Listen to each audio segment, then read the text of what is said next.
Hey guys, my name is Alexander, and I will be doing question number 4 for our video group presentation assignment. And number 4 is this question: if A plus B plus C equals 0, show that A cross B is equal to B cross C is also equal to C cross A.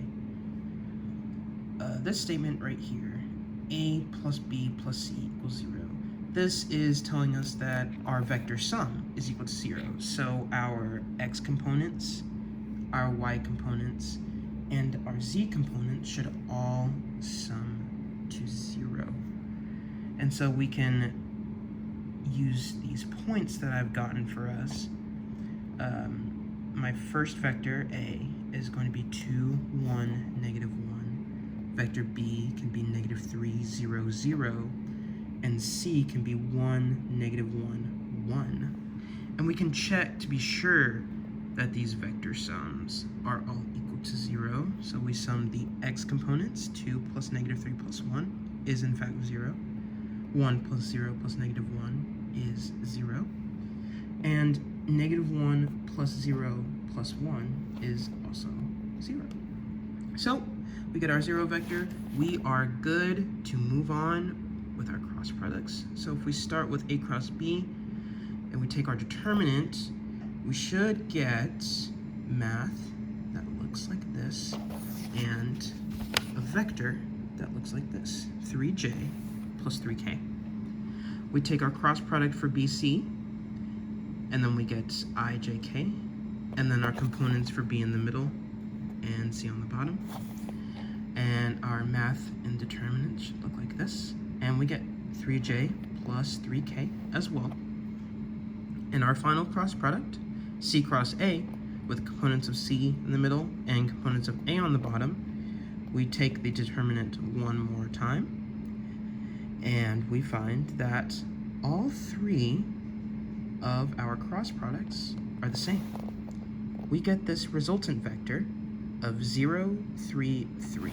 And here is my drawing in 3 space with the x-axis, the y-axis, and the z-axis.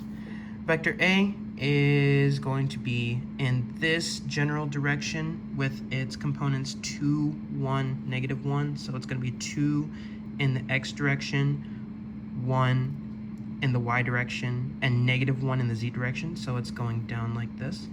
Vector B is a fairly simple one. It's negative 3, 0, 0. So it's just a vector that's going in the negative x direction along the negative x-axis, 3 units.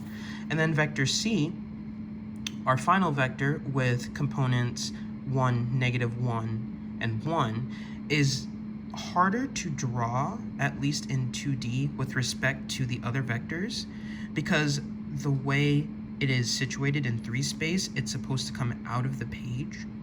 So if you can imagine just this vector C coming from the origin out of the page, that is the representation of vector C.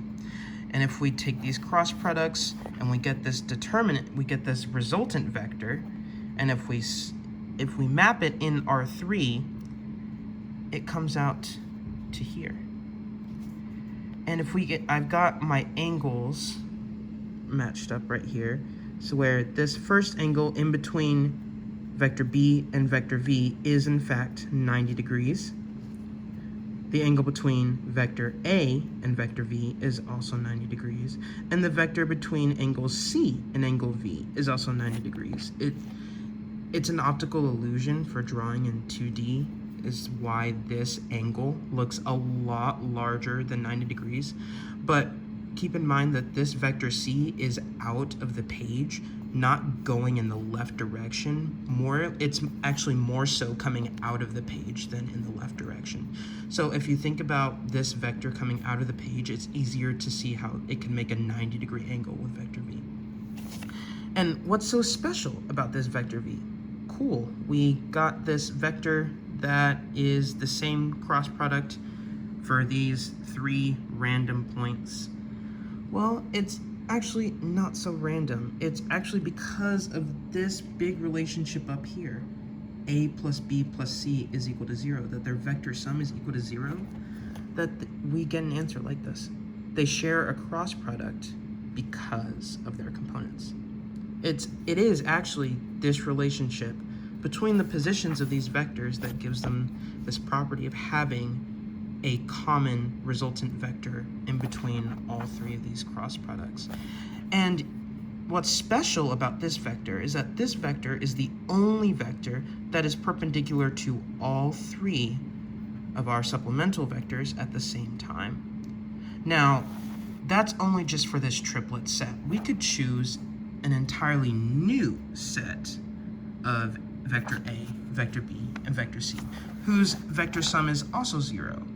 And we would get a totally different, but still valid resulting vector that would map the same way in 3-space. The vectors would of course be different, and the resultant vector would definitely go in a different direction, but it would still be perpendicular to all three of your supplemental vectors.